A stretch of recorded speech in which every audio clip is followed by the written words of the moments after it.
Welcome to Coach Hayes Football Live. He can talk about anything from high school to the pros. This guy knows the game, so you better not be half-stepping. I can guarantee you most of the audience is going to agree with me before they agree with you. Strap in, because Coach Hayes is about to crack your cranium and fertilize your brain. Go ahead and right here, right now. Subscribe now and check out CoachHayesFootball.com. What's up, everybody? Welcome to Primetime Talk, man. We back at it, man. We here, ready to rock and roll. Let me know everything looks good, sounds good before we go ahead and get started. Got a lot to talk about, a little bit of time to do it. As you always know, I'm going to lie to you, right? I'm going to lie to you and say what? I ain't going to be on here that long. Well, guess what? I am. We probably will be. We're going to have fun with it. We're going to open up the phone lines and everything else. There's a producer in the building, LNV. LNV in the building. What's going on with you? Thumbs up. We ready to rock and roll before I get started. Now, I know, let me go ahead and give a thumb out to some of the members. If you'd like to become a member, go ahead and hit the join button right down below. Also, make sure you hit that subscribe button as we're on the road to 40,000 subscribers. We're almost about 1,000 short, so we can do that in a little bit of time. I think we can do that in about a week and a half. I'm pushing it, but we can do it in a week and a half. All right. So anyway, let me give a quick shout out here as people pile on in. Angel, what's up with you, man? First one in the building. Raheem, what's up with you? LNV, of course. Coach, your boy Shad still in your slot. Oh, no, Shad, don't do me like that. J Mose, what's up with you? The juice. I hear you. That cane juice biting. As a producer knows, hey, I'm here for a long time. Virtual authority, excuse me. Yo, what's going on with you, man? Also, we got David Williams in the building. The cane juice must be biting. You late, Coach. I'm sorry. I was filling up my cup. And boy, let me tell you this. If you're on the East Coast, I don't care from Canada all the way down. It's a storm of brewing out there, boy. It's terrible. So hopefully the lights don't go out. Fingers crossed. Fingers crossed. The lights don't go out anything. If it does, it'll probably still be running in the background. I'll be up. So I just want to let you know the storm is bad right now. And they actually had let some schools out early, man, because it was really bad. So I hope everybody stays safe, bundle up and everything else and make it happen. Also, real quick, I've been putting out some of these videos, right? They're called faceless videos. And I put out 2 just kind of as a feeler. Let me know if you guys like them. Something else I'm trying to do here on the channel to give you guys kind of just some college update stuff around the deal. So let me know if you like them. I did one with the Jameis Winston deal, him not taking a knee and they scoring. And I did the other one on Cat Williams. Let me tell y'all something. First of all, guys, I understand that a basketball court is shorter than 40 yards. I get it. It's 30 yards, okay? 30.62 to be exact. But it's comedy, guys. Golly, easy, brethren, easy.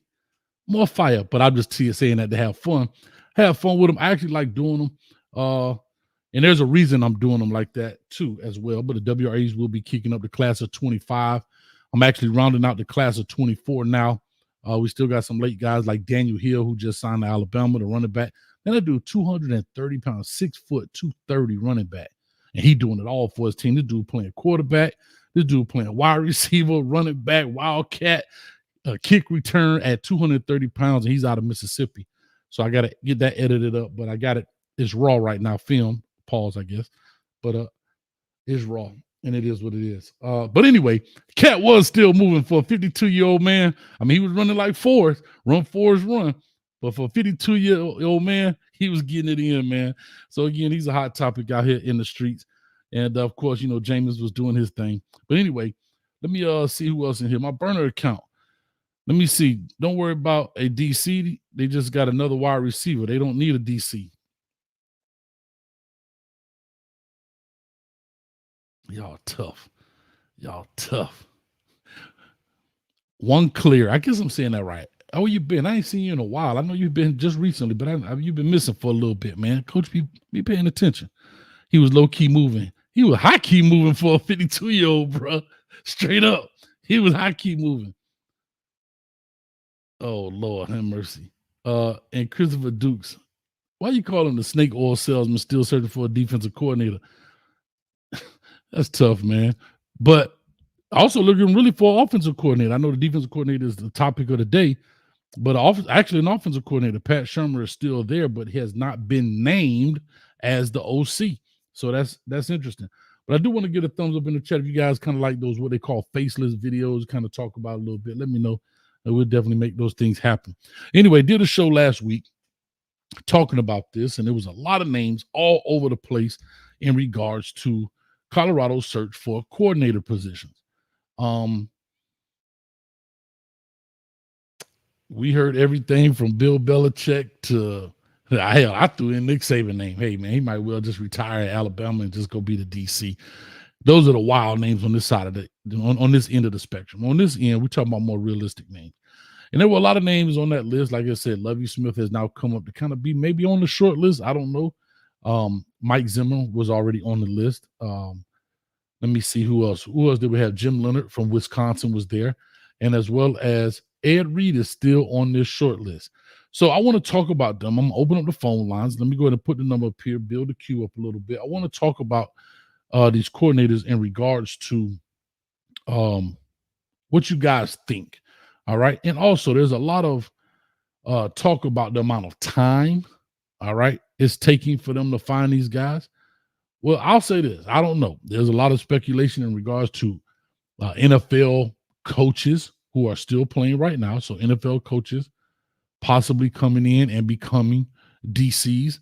I don't know. I'm here to talk to the people, dog, because I really don't have all the answers. Don't claim to be an insider. I'm not telling you what I'm saying is the gospel. I'm not saying I call somebody. Sometimes I know some information and I just play stupid, and sometimes I don't.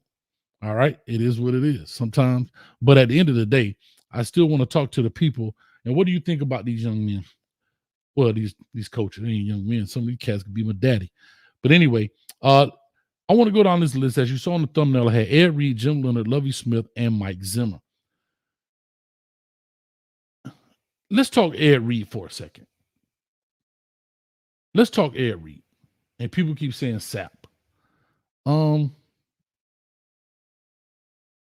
think SAP is coming in as a DCE or quality control or analyst, somewhere to that effect. And I haven't heard his name as DC on a serious note, I'm saying. But let's talk DC for a second. Let's talk about Ed Reed coming in as a DC. And do you think that would be the right move? I'm not saying it's right or wrong. One thing I know about coaching, you can coach your team how you choose and how you see fit. All right. People can question, criticize, whatever. But at the end of the day, as the head coach, it is your decision and you do that. Now, my question is, do we think it's a right fit? Ed Reed as a person, right? I think he comes in. I think me personally, I think he'll be a phenomenal position coach. Okay. I don't know if I was at the helm, and I love Ed Reed. Y'all know I'm Canes till the day I die. Got my cane corner over there, and let me move my mic. Got my cane corner over there and all that stuff. I get it. Y'all gonna knock my head off. Hey, coach is not in the hurricane. Okay, whatever. Go Twitter me about it. Don't tweet me. Go Twitter me about it. But his name keeps popping up in here. Why? I really don't know. When you're talking major college football, this is what is important. Let me go back and retract that.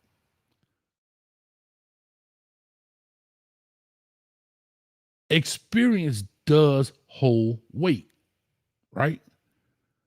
I'm not saying that he wasn't, of course, Ed Reed, I don't even say arguably, the greatest safety to ever play the game.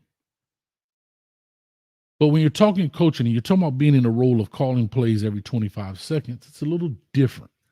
And so by it being a little different, he has, I think, 1 year of the coaching experience at the Buffalo Bills with the DBs. He went to Miami, I want to say like chief of staff or player personnel, somewhere in there. And then got the head coach job at Bethune-Cookman. All right, cool, great, no problem. Oh, shoot, I'm pressing the wrong buttons up here. I'm sorry, y'all. You need people like me. Oh, get out of here. You need people like me so you can the bad guy. But anyway, I'm not saying it does or doesn't work. I don't know. But I think it's a risky move. If it pays off, it's excellent. If it doesn't, could be catastrophic. I don't know. But if I was in that position, which I'm not jealous. I don't know if I could make that move as a DC. As a DC, as a position coach, I take it all day long, twice on Sunday.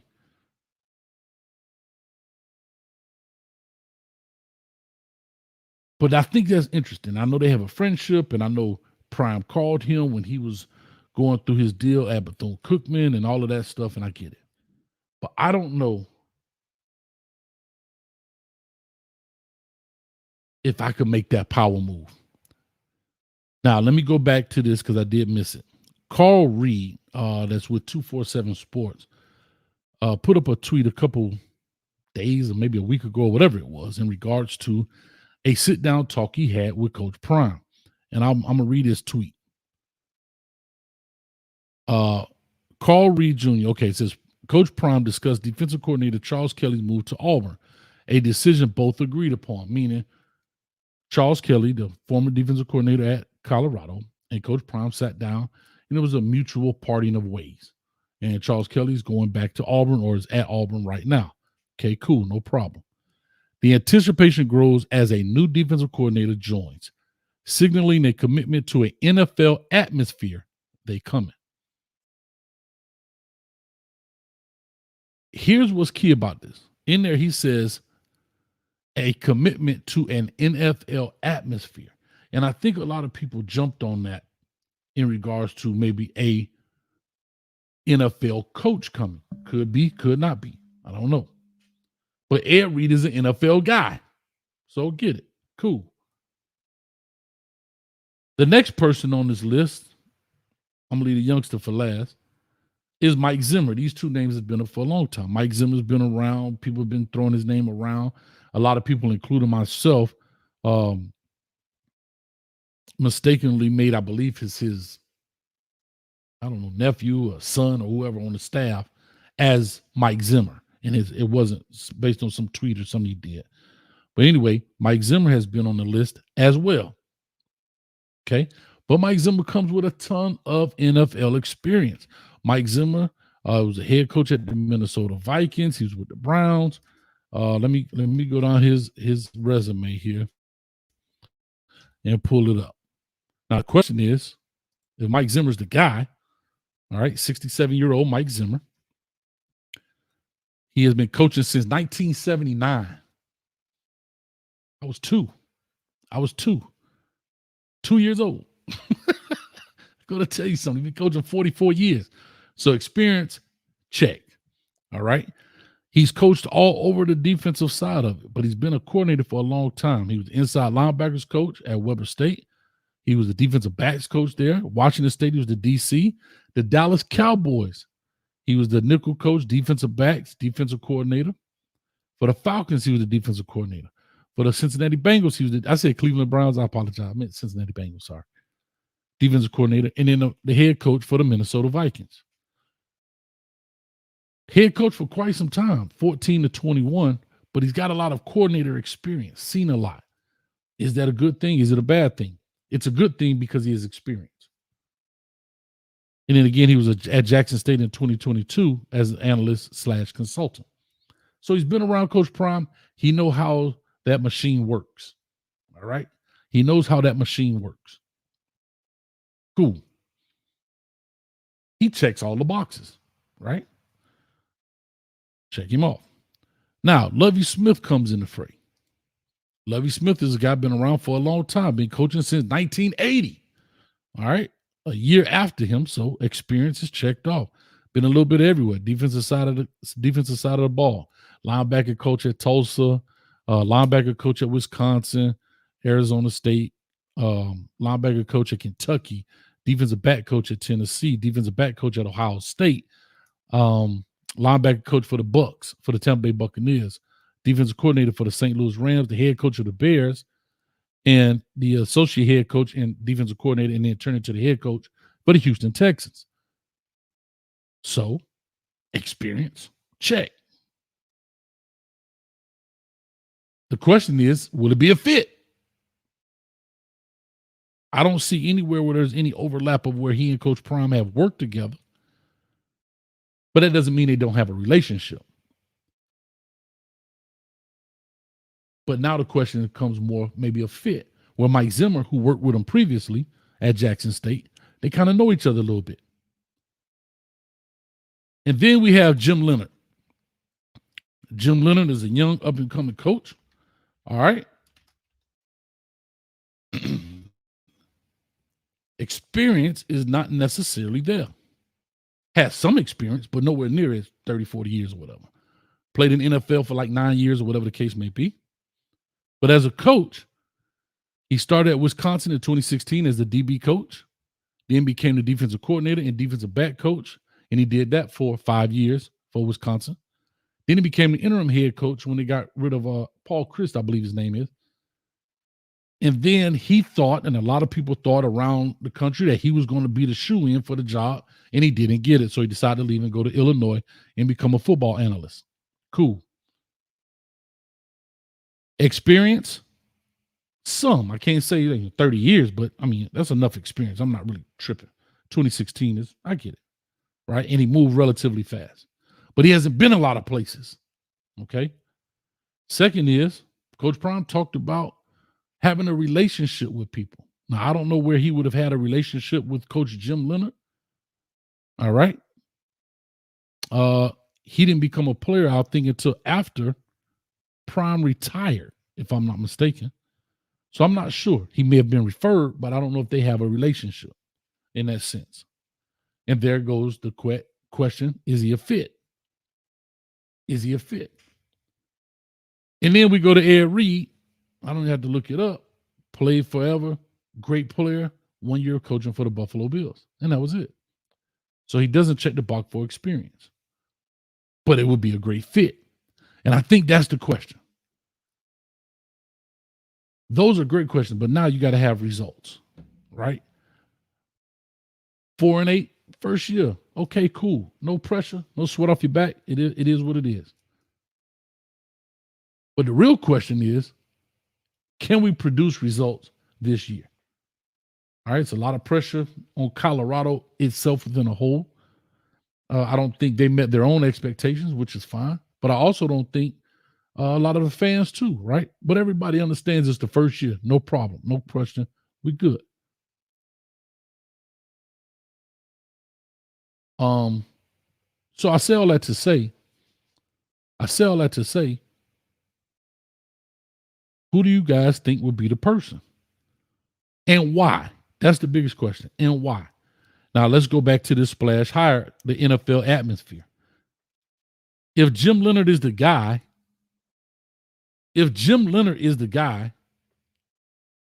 oh, okay. Thanks, Sean Kemp.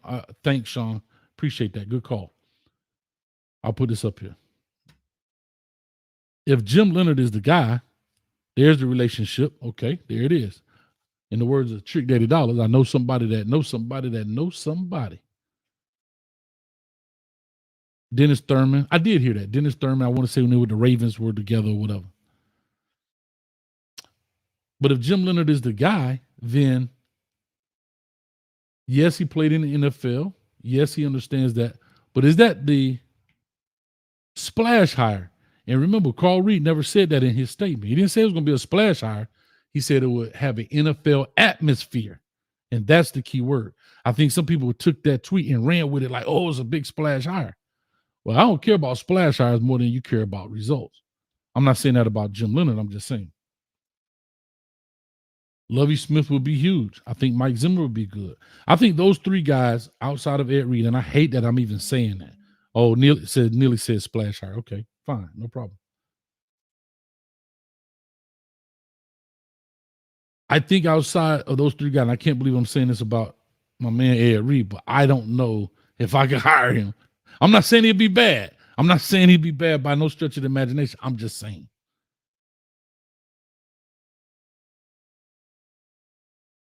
I think that'll be a ballsy move.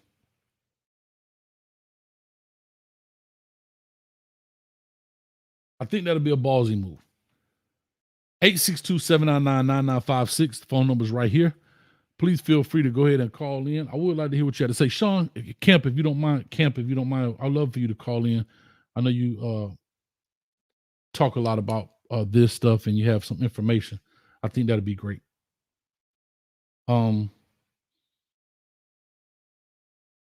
It'll be interesting to find out. It'll be very interesting to find out where he picks, who he picks. And a lot of people on this time crunch. I don't know if time is of essence, but what I do know is if you're waiting for someone in the NFL, then okay, I get it. But if you have viable candidates now, then why not make a decision? So therefore, that kind of tells me maybe he is waiting for somebody. Real quick, East Coast Kev for the $2, appreciate it. He said, I'm just going to say it. Rex Ryan. I saw that name on a lot of lists. as well. Appreciate you, East Coast Kev. But I think it'll be interesting. Real quick before I get to the caller. Hopefully this is Sean. I'm not sure.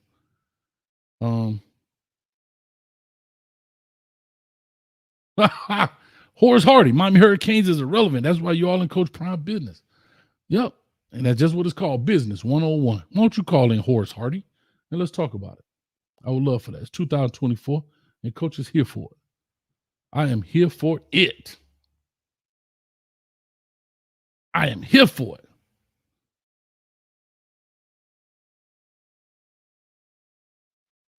All right. Let me get to the first caller here. 4774. Caller, talk to us. Let us know your name, where you're calling from, and what's your thoughts on these four guys or maybe another guy that's out there. Hey, what's going on, Coach? It's Sean Kemp, man. Sean, what's up, man? I thought it was you. I said, man, I hope you call in and see what's up. What's going on with you, brother? Yeah. Nothing much, man. Trying to stay head above water, literally. Been flooded here in the metro Atlanta area. Man, it's bad out there, bro. It's bad. Yeah, bro. It's crazy. I got on the radar. I ain't never seen nothing that long. That thing from Miami all the way up there until Toronto. Yeah, man. I need to keep that on down there with y'all, bro. No, man. Take it to the baby. Yeah, man. How was your hunting trip last week, man? I know you was up at what you said, Washington County? No, Dawson, Terrell County. It's Terrell County, but Dawson, Georgia City's Dawson. Terrell. Mm-hmm. Yeah. We were good. I had to take care of some other business, but yeah, man, I appreciate it. You know, when Coach closed one eye, they closed two. If you understand what I'm saying. But anyway, yeah, man, talk to me. What do you think in regards to these guys? The four that I have on the thumbnail, of course, I just made a short list, but it could be anybody. You know, I just put those guys down as a short list. But what do you think? Yeah, I think Coach Chaney or James Chaney kind of let the cat out the bag the other night. I don't know if he just fumbled with his Twitter thumbs or whatnot, but he tweeted Jim Leonard's name. And I know Jim Leonard, I guess those two have a connection because Leonard coached Chaney's son, who's at Wisconsin right now. So I don't know if that was just, he accidentally meant to DM somebody Jim Chaney's name, but he tweeted it and then went back and deleted it or whatnot.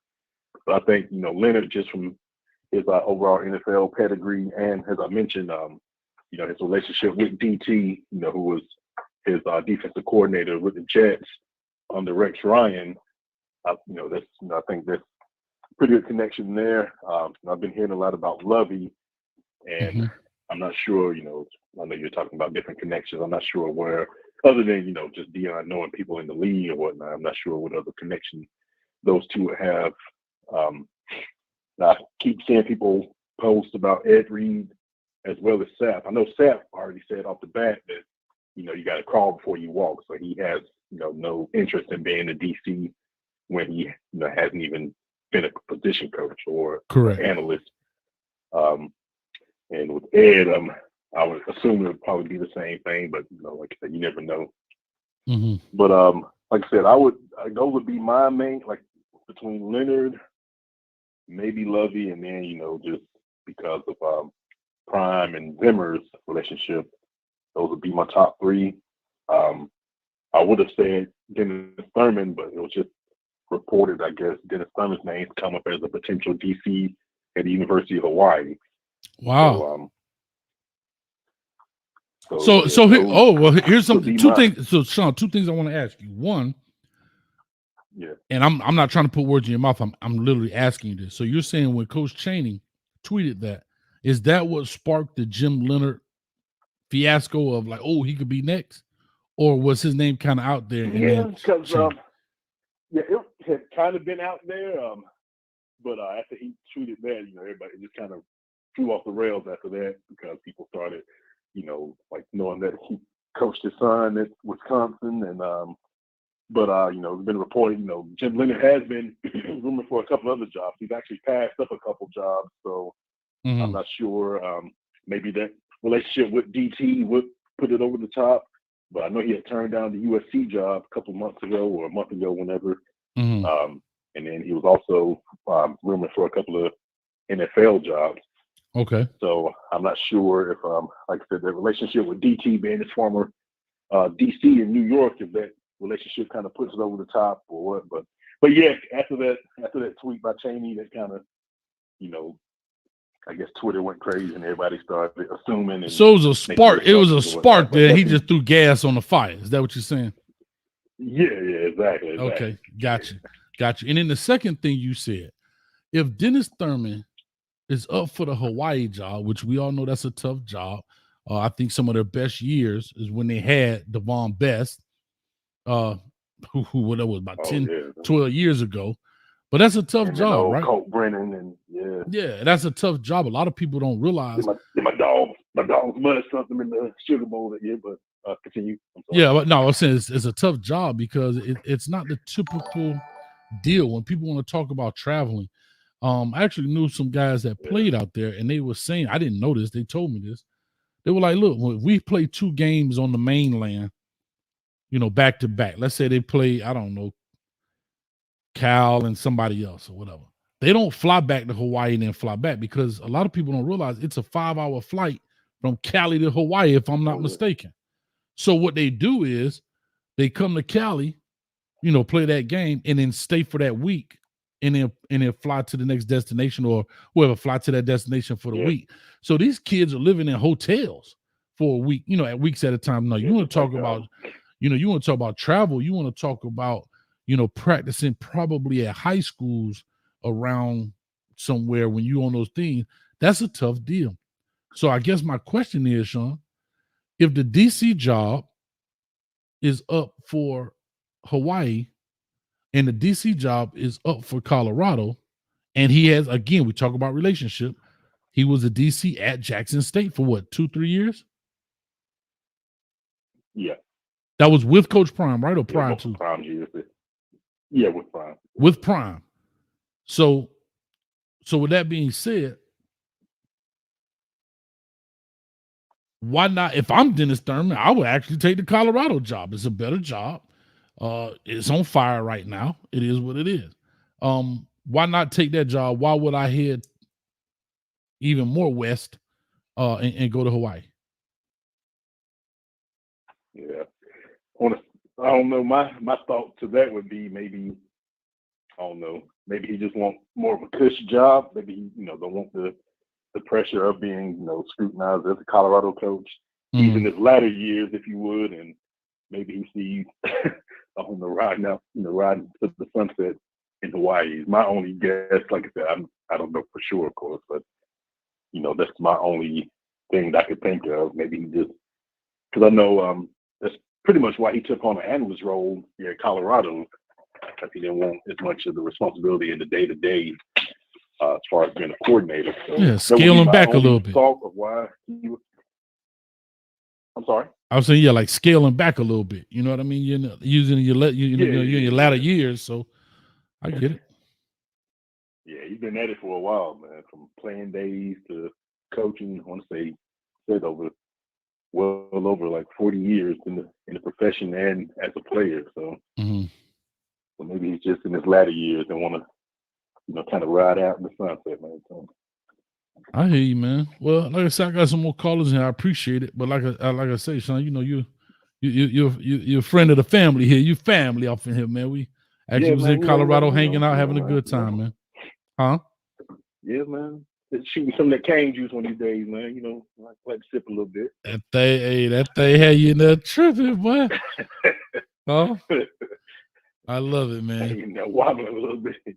I'm trying to tell you, boy, you be out of there. But yeah, man, no, I appreciate the insight that you gave. Is there any other name that you may have heard that's outside of those four? Well, Ken Norton also, you know, being that he has experience in the NFL with the Seahawks, and he's been at UCLA the past handful of years, and being that he and Prime played together, plus, you know, another name that's been kind of floating out there. And now that UCLA has a new D coordinator, I'm not sure, you know, if he's going to be retained or what's going on there at the moment. So there will be another name, of course. Gotcha. All right, brother. Well, I appreciate it, man. I thank you so much. And like I say, man, hey, stay in touch, man. Cool. All right, brother. Yes, sir. All right, have a good one, bro. You too, bro. All right, real quick before I move on to the next call, let me give some love to the dono in here. East Coast Kev again for the $10, man. It says for the non-believers, if Harbaugh can go from NFL to college, so can Rex Ryan. He's highly connected to NFL, just like Prime is.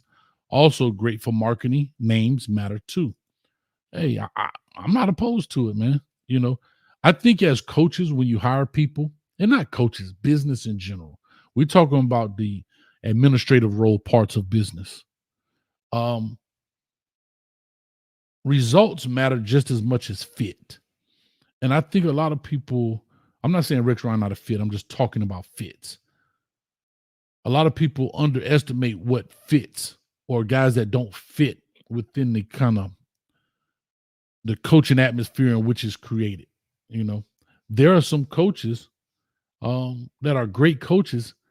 It just doesn't fit well. The personalities don't work together. The atmosphere is not what they're accustomed to or what they're looking at. Okay. That doesn't mean they're not great coaches. And so I think that's big too. Also, personalities are huge. Can coaches work together? You spend between probably 16 to 18 hours a day with each other, 7 days a week. Huh? You spend a lot of time. You spend more time with these other coaches than you do with your own family.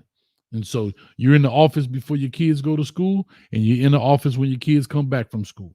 You understand? So that is big right there. And I think a lot of people underestimate the power of fit, if that's the right way. East Coast Kev, I appreciate it. Thank you, man. All right, let me get to the next call here. 8350 on the line. Call and talk to us. Give us your name. Where you calling from? Hey, Coach Hayes. It's Rico. Rico, what's up with you, man? You got to cut your TV down, Rico. You got to cut your TV down in the back. Okay, I got you. Hey, man, I think, brother, how you feel? How you feel, brother? Oh, I'm good. Okay, great. I think that Dennis Thurman is probably going to end up going to D.C. because you got one of the best offensive coordinators in the country that should have been a head coach. They keep looking over this brother, man. You know what I mean? Who was that? Like when he was with Kansas City. Eric Bieniemy. Just like, you know, the Chiefs when they let him go, because that you know what? Huh? I didn't say nothing. Go ahead. Oh, because Eric Bieniemy should have been a head coach right by now. One of the best offensive coordinators in the country. But I just think Dennis Thurman would be a good fit for DC, because he can get that brother some impact on how to, you know, go ahead and elevate him to become a head coach in the future. Moving to Hawaii, that'd be something like, if he went to Hawaii, that'd be like something like he had to go ahead and go to Hawaii and find him a house there. That's where he wants to retire. You know what I mean?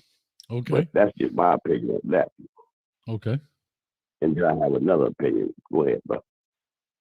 I didn't say anything. I was just agreeing with you. I said, okay. Okay. And also, with we're looking for the offensive coordinator for Colorado, like you say, it has to be a great fit for the style that Coach Prime brings to it, you know, to the program.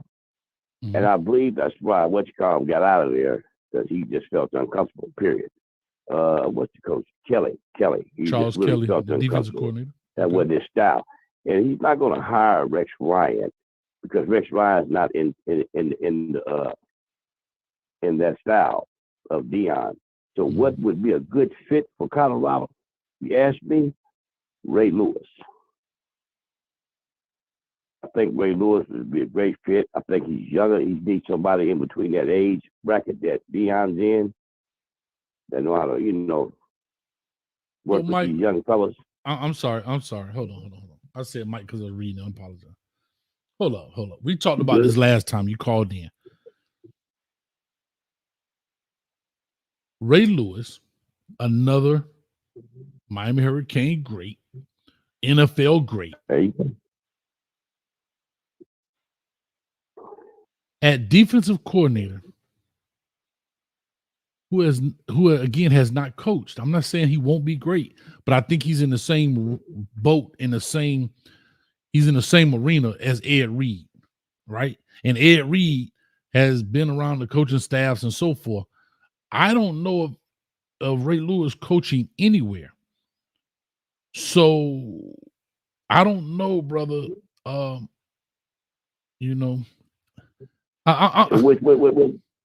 not saying that.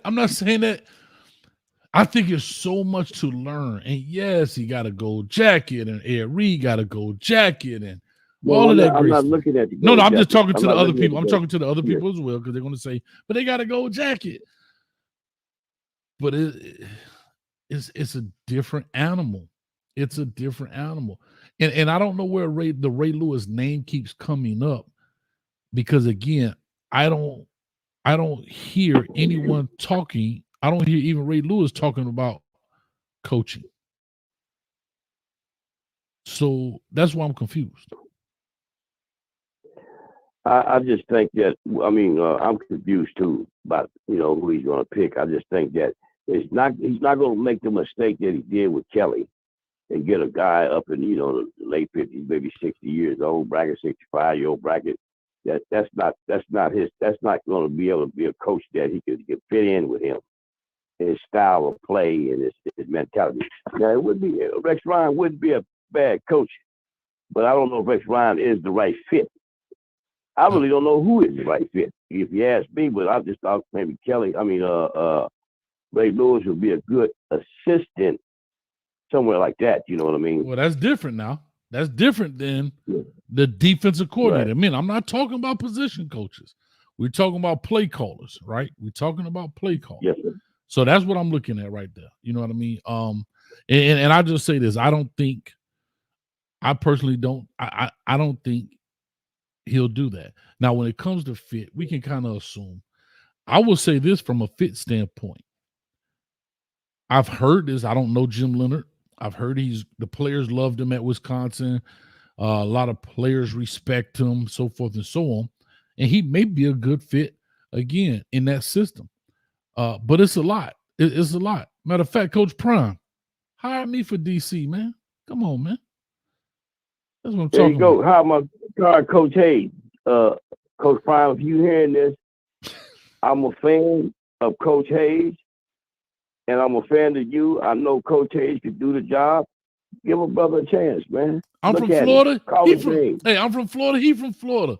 Huh? I'm just teasing. There you go. I'm just teasing. It all boils down to one pot. Let's look out for one another. I love it, man. I love it. But anyway, no, I say that all to say, I don't know.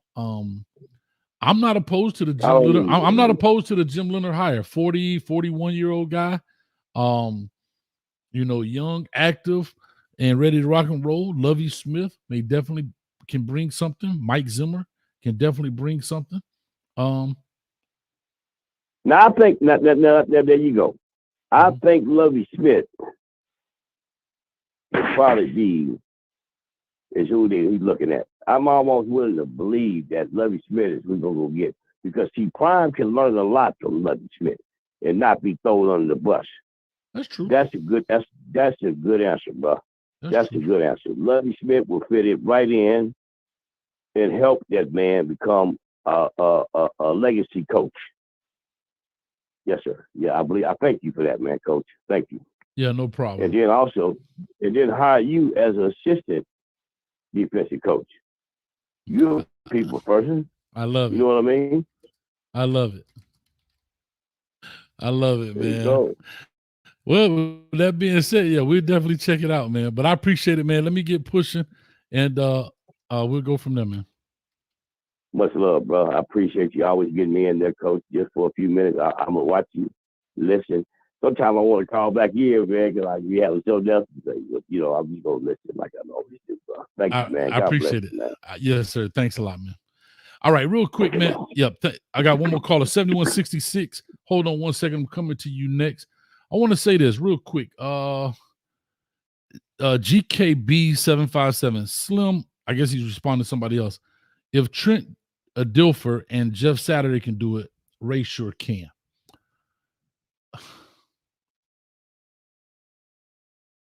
I'm not attacking you here. I'm just calling you GK if you don't mind. But I've heard this before about the Trent Dilfer. Well, first of all, Trent Dilfer goes to UAB. Let's call it what it is. It's not a Power 5 program. It's that splash hire. And he went 4-8. He went 4-8. I'm just telling you what it is. He went 4-8. Okay. Jeff Saturday was a placeholder. I think Jeff Saturday was like, I don't think they were serious about really hiring him as the head coach in the NFL. I really don't believe that. I may be wrong as the day is long, but I truly don't believe that in that sense. So I just wanted to address that. I saw that, and I'm not really talking to you, GK, in regards to what you said on here, but I have heard those things before. All right. All right.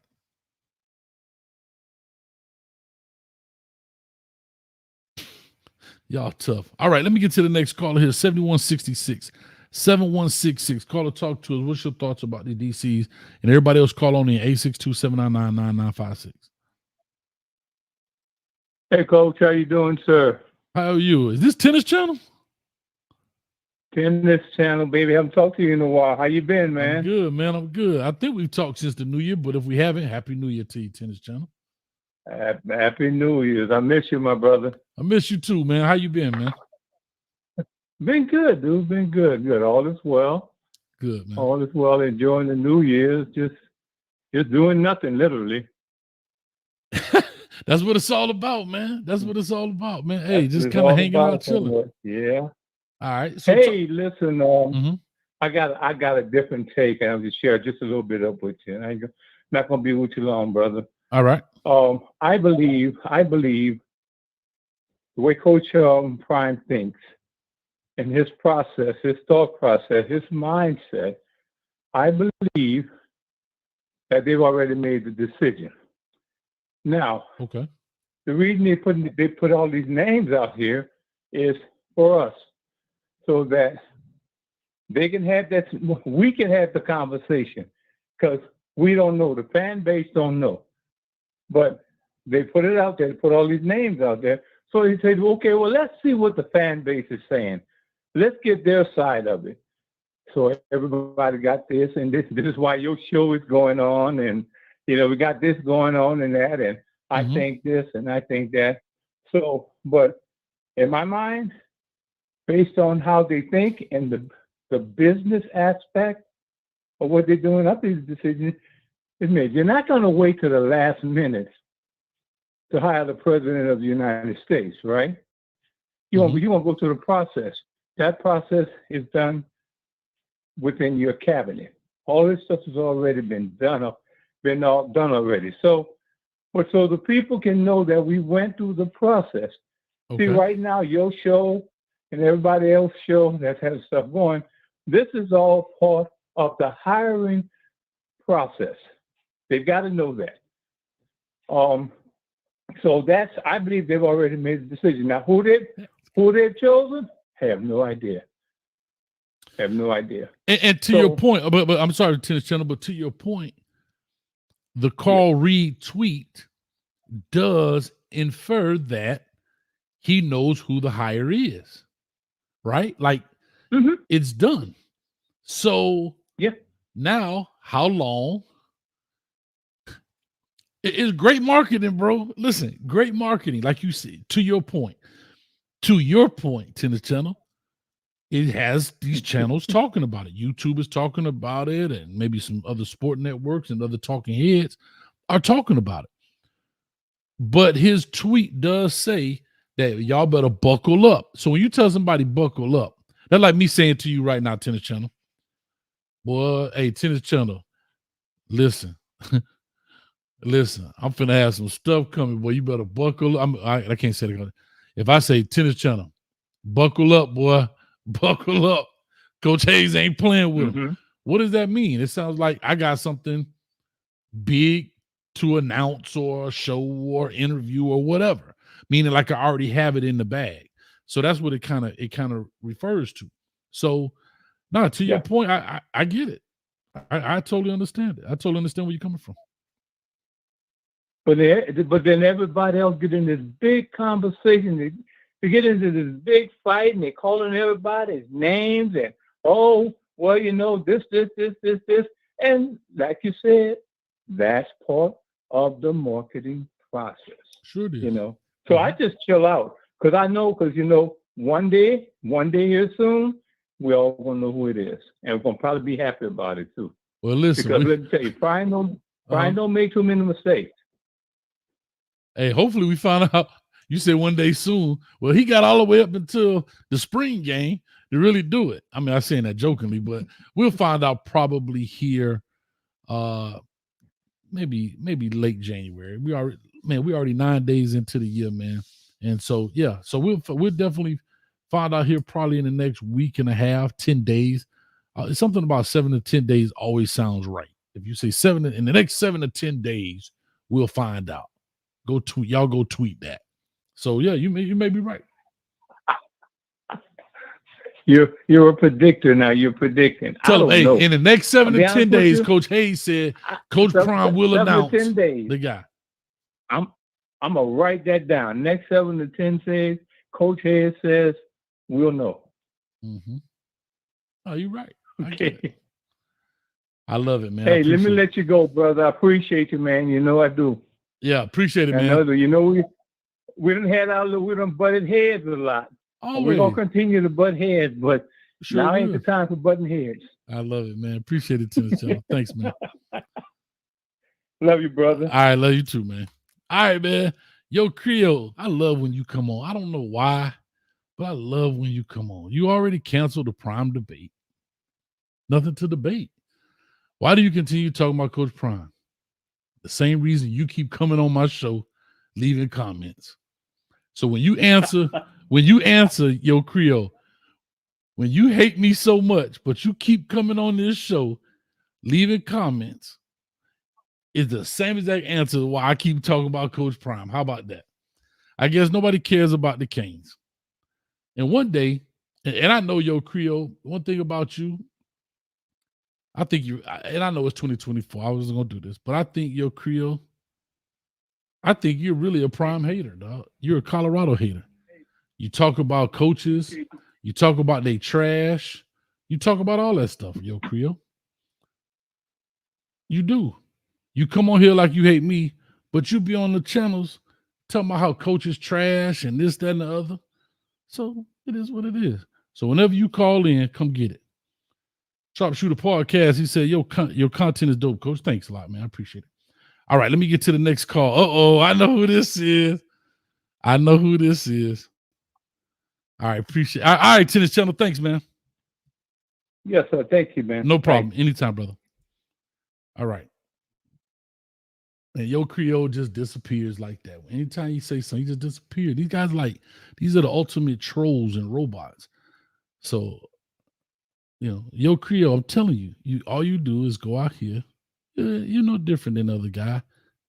Parasite, dog. You're just trying to find a host to hang on to and go from channel to channel talking about how this coach is terrible, this coach is trash, this coach is this. But then you come on here like I'm the guy. I understand. All right. 2024. Coach turned over a new leaf. Huh? Sheila from Colorado. Hey, Coach. How you doing? I'm Happy New Year. I'm good. Happy New Year to you too. I'm just glad I can call in and I can just have a discussion and not have that prime debate stuff going on. But here's what I think. I don't think that he'll hire. Coach want to win. Okay. So I don't believe that he'll hire, because to your point, those guys don't have the coaching experience, and I think he wants somebody that's experienced. So I don't think Ray Lewis or what's his name, Ed Reed, gonna get it. I think it's gonna be somebody that I hope it's somebody that he's familiar with, because I think that was the issue with like Sean Lewis and those guys, because he had said that it was somebody had introduced him or referred him or whatever. So I think it's like Mike Zimmer, because he's been there with him and he knows him. Mm-hmm. Or it may not be an NFL coach, to your point. It may be just somebody that has played in the NFL, but is not like a NFL DC or something like that. But I think he'll probably get somebody more experienced. You know, there's so many names out there. Everybody just pushing off in the wind. You know what I'm saying? Mm-hmm. Because I think he already knows who he's going to hire, and we'll know about it. I don't know what the delay is, but I think we'll know about it soon. Yeah, like I said, I mean, on the short list, I have Ed Reed, Jim Leonard, Lovie Smith, Mike Zimmer. I wouldn't be opposed to Jim Leonard, Lovie Smith, or Mike Zimmer. I think they all would be, from an experience standpoint. I can't tell you what the fit is like. I'm not in the Colorado locker room. I'm not in the Colorado coaching meetings. I'm not in those things. So I don't know what the atmosphere is like. It is what it is, right? And so yeah, you know, that's what it is. But it's kind of one of those things, man. Whoever he chooses, he chooses. And one thing I love about the game of football, it, there's no curriculum to football. What do I mean? Like, when you teach class or you teach school, there's a curriculum. Right. You got, on this day, you got to do this. You can run a 4-3, you can run a 5-2, you can run a 3-3-5, you can run a nickel, you can run a 4-2-5, you can run whatever you want on offense. If you want to come out there and run the wing T, you can. And that's any level. Any level. There's no prerequisites to what you can do. It's not like I got to do A, B, C, D. No, you just got to follow within the rules of the game. But you can run whatever you want. And what I love about it is we've seen them all win. A perfect example in today's football is a lot of throwing the ball around the yard. Throwing the ball around the yard. And we watched a team like Michigan run the ball. Yeah. Right? With a managing quarterback. Shout out to Cam Newton, talked about managing quarterbacks versus difference makers. And I don't think that's a disparity between the two. It's not a negative. They're just different styles. We saw the quarterback throw for 10 of 18. He threw 18 passes in the national championship game for 140 yards and no touchdowns. And they won the game convincingly because they scored 4 touchdowns running the ball. Yeah. 5, actually. Yeah. 4. And I just think that he knows what he wants. You can tell he wants to throw a lot because all the receivers that he's got, because he hasn't really added that much to the running back room. So he just needs somebody that's going with his program to help out. And because he mentioned before that this past year he wasn't like really that involved. Mm-hmm. Well, not that he wasn't involved, but he wasn't as closely involved in everything that he needed to be involved in. And he said he's changing that this year. And I think that has a lot to do with play calling and stuff like that. I agree. I agree. Yeah. Mm-hmm. So it has to be somebody, maybe, I don't know if he knows them or trusts them or whatever, but that he can work with in terms of play calling and stuff like that. Yeah, and Coach Prime appears to be a coach that let coaches coach. right? Yep. If you watch the the documentary that he had on Amazon Prime, you don't see him, Mhm. you know, stepping over a lot of guys. I think there are sometimes, I personally feel like there's sometimes I think he should, but that's my opinion. But he does let coaches coach. And so with that being said, it is what it is, and people got to rock and roll with it. And we'll see, because at the end of the day, his name is on the marquee, right? When he, you know, Yep. they don't say, you know, they don't say Charles Kelly in the Colorado Buffaloes. They didn't say Sean Lewis in the Colorado Buffaloes. It says Coach Prime in the Colorado Buffaloes. So his name is on the Exactly. marquee. And so again, it's his red wagon. He can push it or pull it. It's up to him. So, Coach, let me ask you this question in terms of recruiting, because, you know, everybody always says, well, the coach has to be able to recruit. And I know he looks around, you know, he has to be able to talk to the players and who he wants and watch film and all that stuff. But how is his role? Because that's what they're saying for the DC. Whoever it is, he needs to be able to recruit. And so, but what about all those eight people that they have in recruiting? Don't they find the players and then they go to the coach and see who they want?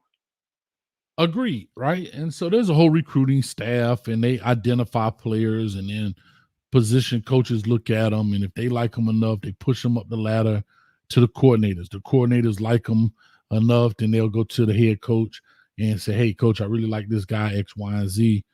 And that's how it kind of works. It works up a hierarchy, right? In that sense, just on a very basic explanation. So I was reading somewhere where, you know, like when Charles Kelly left, they were like, that's a big blow because he's a great recruiter. Mm-hmm. And I'm like, but if you are a great recruiter, but your defenses, because I mean, I don't know Charles Kelly, but I don't think the defense was that great, and that could have been because of personnel. But at the same time, the defense was really, the defensive front was really just as bad as the offensive front. You know what I'm saying? In terms of in the trenches. So do you think that the defensive coordinator that he finds have to be able to recruit to the level that Charles Kelly was? Great question. Here's what I'll say to you, Sheila. That would be great. But I think Coach Prime is the X factor in recruiting. So he can combat the lack of recruiting from some coaches. I hope this makes sense. So follow me on this. If a position coach is not that strong of a recruiter, then his value is in what he does on the football field. Because Coach Prime within himself can supplement his lack of recruiting. Does that kind of make sense what I'm saying? Yeah. Right now, Coach Prime needs some coaches. I'm just calling it what it is. He needs some guys that's going to get results on the football field. Recruiting, and as you see in the transfer portal, they're getting guys. That's not a problem, right? So far as the transfer portal, I don't know what the ranking it was 2 on that signing day. I don't know what it is now. I can look it up. But recruiting guys is never the issue because you do have a guy like Coach Prime, right? Yeah. It's more of you need some guys now that can win some ball games. And that's what I think is important. Right now, they're currently ranked number 1 in the transfer portal. Oh, I'm sorry. No. I apologize. Let me go back. 2024.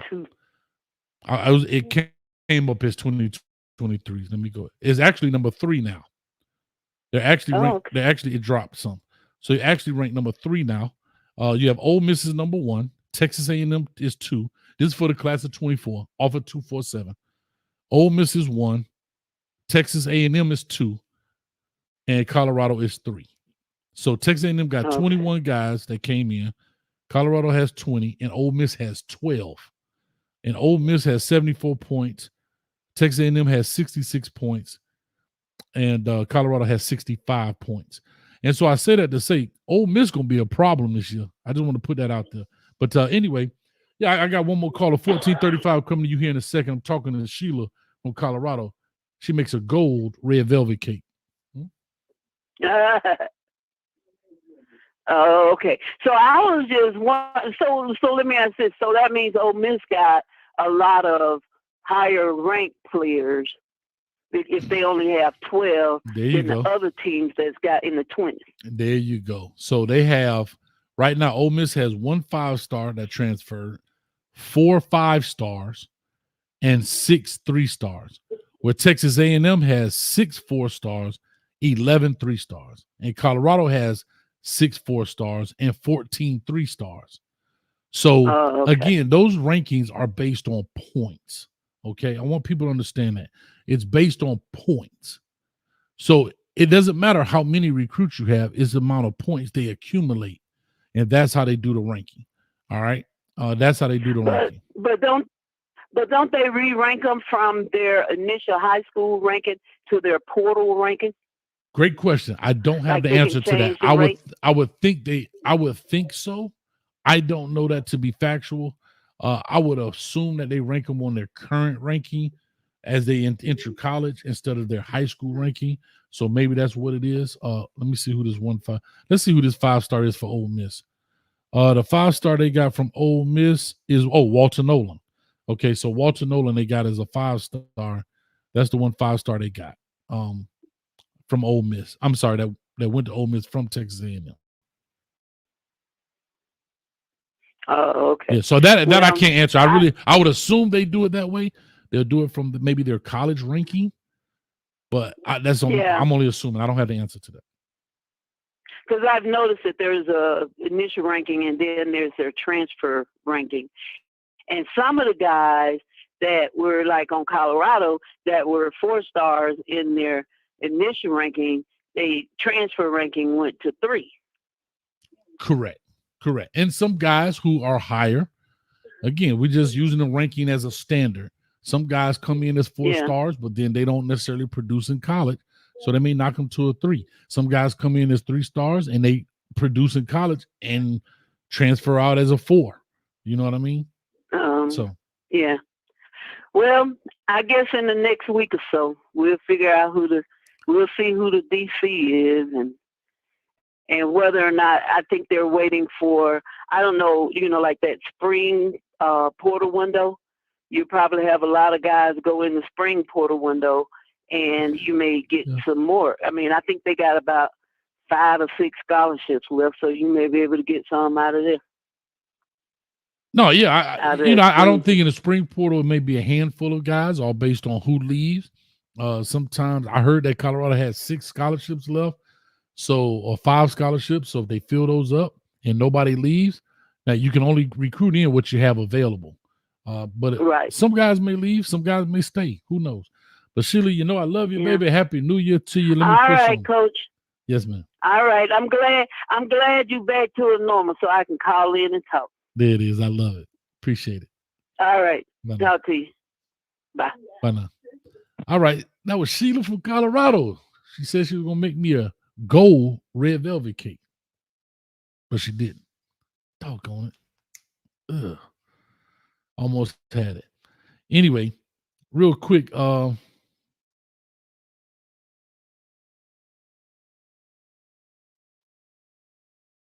right. I'm sorry. I was trying to look at this.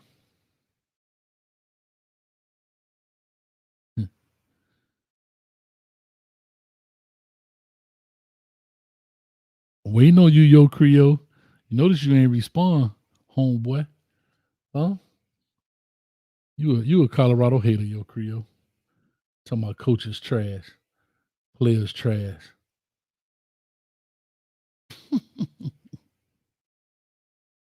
Hi, hater. Anyway, let me get to the next caller here. 1435 coming to you. All right. 1435. Call and talk to us. Give us your name, where you're calling from, and what's your thoughts on the short list for the DC at Colorado. What's good, Coach? It's Tarek from Beamer. Oh, what's going on, man? How you doing? All right. What's happening? I'm good, man. Just hanging out with the folks. Hey, look, I don't know. I think Deion putting himself in the trick bag, man. I'm gonna go with Lovie Smith, but I think he in a trick bag. What you mean? Because- Explain. So did he hire? He already said he was going to hire Sapp, right? Mm-hmm. So that's the thing. So, but he didn't say whether he was going to make Sapp an analyst or a D-line coach or what. Did he say his position? I would assume working with the D-line, and he did not say if he's going to be the defensive line coach, defensive line analyst, like, the analyst, quality control. I have not heard. Right now, who is Nick Williams left, and Right. Colorado only has one guy, so there technically is not a D-line coach there yet either. There is a linebacker coach, Coach Hart, right? Right. And then you got, what's Sal? Sal is there. That's who it is. I knew it missing somebody. Sal was like the interior defensive line guy, right? Nick Williams was like the edge rushers, those kind of guys. Right. That's right. Sal Sincere, Right. yes. So I'm just saying, like, who the staff is like, that's he putting himself in the trick bag because you can't go young. You can't hire nobody young, no fresh blood. Why not? You mean like a Jim Leonard? I mean, he's 41. I don't know if you want to call that young, but it's younger than Mike Zimmer and Lovie Smith. Okay, all right. I mean, hell, you and Sapp around the same. Would you take that job with Sapp there? If I was the defensive coordinator? Yeah, I mean, would you want that job if you know Sapp is going to be on that defensive staff like that, like, but you don't know what he is, like, would you take that? You know why? I don't get butthurt though, bro. See, it's some coaches that, they sensitive. I've been around some coaches that straight a-holes, dog. I've been around some cool dudes. Some guys get sensitive and they don't like that kind of stuff. A guy like Warren Sapp wouldn't bother me. And I say that because I'm confident in my ability. So a guy like him wouldn't bother me per se. But there are some coaches, they don't like that. So again, I don't know those guys personally to speak on their behalf about how they would probably interact with Warren Sapp and a strong personality and an alpha male and an A-type personality. I don't know. But for me, if it's an opportunity, and the opportunity fits within what I'm trying to do, I wouldn't have opportunity. I wouldn't have a problem with it. Now, I wouldn't take the job if it doesn't fit in what I'm trying to accomplish in my career. But if it fits in what I'm trying to accomplish, bro, I don't care. Because I'm just a strong personality in myself and my ability. That's just my personality. And I'm not saying that to gloat or anything. I'm just saying, bro, I put a lot of work in. I'm confident in my ability and what I can do. And so therefore, those kind of guys don't bother me. But it also doesn't mean I can't learn something from Warren Sapp. So I'm going to tell you one thing I learned as a young coach, my very first year coaching. My mentor, my friend, my brother, Coach Dunn,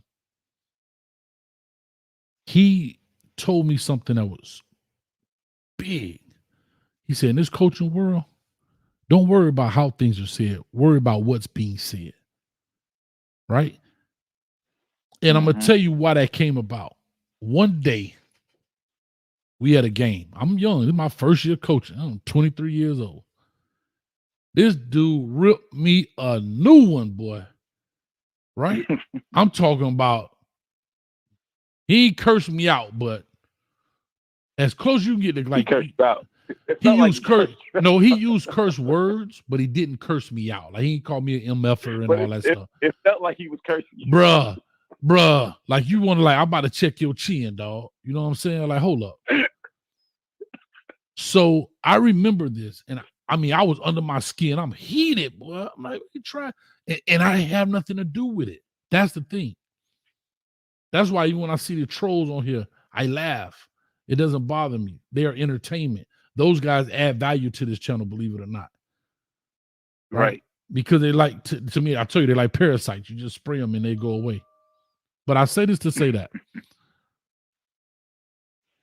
I remember him saying in that same conversation, he said, hey, you know why I said that to you the way I did? He said, because you did a good job in a relationship with the players. And I was actually talking to the players through you. They have an allegiance to you, not to me, even though I'm the head coach. So when they felt like I was trying you, they were going to stand up to defend your honor. But what I needed you to understand is don't worry about how I'm saying it. I need you to worry about what I'm saying. The players are going to worry about how it's being said. I need you to worry about what's being said, and then you can now take the emotion out of it and convey it to the players. Right. Bro, I learned so much in that one conversation, bro. Hear what I said. He fussed me out to get to the players because he knew they were going to be emotional because of our attachment. But he wanted me to understand, skip the emotion, listen to what I'm saying, so you can now talk to the players and extract the emotion out of it, but give them the content and the context of what I need you to get them. That was big right there. And that's why I feel about coaching. As long as you ain't MFing me and you that kind of stuff don't bother me. Well, you make a good point with that, bro. But it's bigger than just that. To me, it's the politics of it. Like if I come in there as a DC, I need my own people. You already putting people in place now, which means you already have a vision for what you got going on. Now, you just said a mouthful, and we've gone through this in our Miami discussion, since everybody like to bring up Miami. You just said a mouthful. You just said something that I thought that when I talk about the Hurricanes and Cristobal, he hires position coaches first and then hires a coordinator. He hired, when you looked at Josh Gaddis, who was the Broyles Award winner from Michigan that year, he hires him to Miami. But he hired all of the staff first and then hired the coordinator last. So now that coordinator is at a disadvantage, because when you bring somebody with you, you know what you do? You also bring in another teacher with you, a guy who already understands your concepts, your philosophy. You don't now have to go in, follow me on this now. You don't have to go in and teach the staff to teach the players. I have another player. You know what I'm saying? If I brought you in, right? I'm gonna go to Colorado, be the defensive coordinator. I bring you in. I don't have to teach you the defense. You already know it. Right. That's what's huge, and I'm glad you brought that up. That's big right there. If you could bring in one or two of your guys, because here's two more factors. There's always a trust factor. You're always going to have a guy on the defense and offensive staff that the head coach trusts, one. But a defensive coordinator also wants to have a guy on his staff, and the offensive coordinator also wants to have a guy on the staff of who he trusts. Right. And that's big right there. Trust is huge, man. And that's when you start talking about fits and everything else. Because I'm telling you, y'all don't believe me. This coaching game is way worse than the dope game. Way worse. It's a cold hustle. Listen, bro, because you got to remember, you're talking millions of dollars. If you're a defensive coordinator, what was Charles Kelly making that defensive coordinator at Colorado? Do you know? I don't know. It was nice. I will say that. Somebody put it in the chat. Somebody put it in the chat. Yeah. It was nice. He was getting broke off. Yeah. So somebody put in the chat whatever the amount was. What was it? What he was making? I don't know. 2.1 million as a defensive coordinator. Hear me out now. In the words of my man from the crib, Chad Ochocinco. Stay with me now. Stay with me. $2.1 million, and you're ranked 129th out of 130. You don't think somebody pillow talking to get that 2.1 million? Go ahead and get that money, coach. Stop playing. It's just like the dope game, right? Some dude gonna cut. Hey, somebody gonna cut your corner, man. That boy, that boy raw ain't hitting like mine, huh? Because they want that business. It's the same thing. It's worse. People be pillow talking behind your back. I'm not saying this happened at Colorado. I'm just talking about the coaching profession. The coaching profession is dirty, bro, because you have so many people. Right now, they're at a coaching conference, which is probably over today. I don't know where it is. They always do it right at the national championship, the AFCA coaching convention. You have, for argument's sake, 1,000 people looking for 100 jobs. Hear what I just said. 1,000 people. I could do it. What's 130? There's 130 Division I programs. Mm-hmm. There's 10 coaches per staff. Right? Right. That's 1,300 jobs. It's way more than 1,300. And I'm talking about position coaches, not, the supporting staff. That's 1,300 jobs. And it's over 5,000 people at these coaching conventions that's fighting for 1,300 jobs. It's just like the NFL. Oh, I had somebody call in. I'm sorry. Somebody called back in. I'm sorry. I didn't see it. I just saw it go off. So guess what they're doing? They don't have, like right now, they don't have an allegiance to UI. They don't.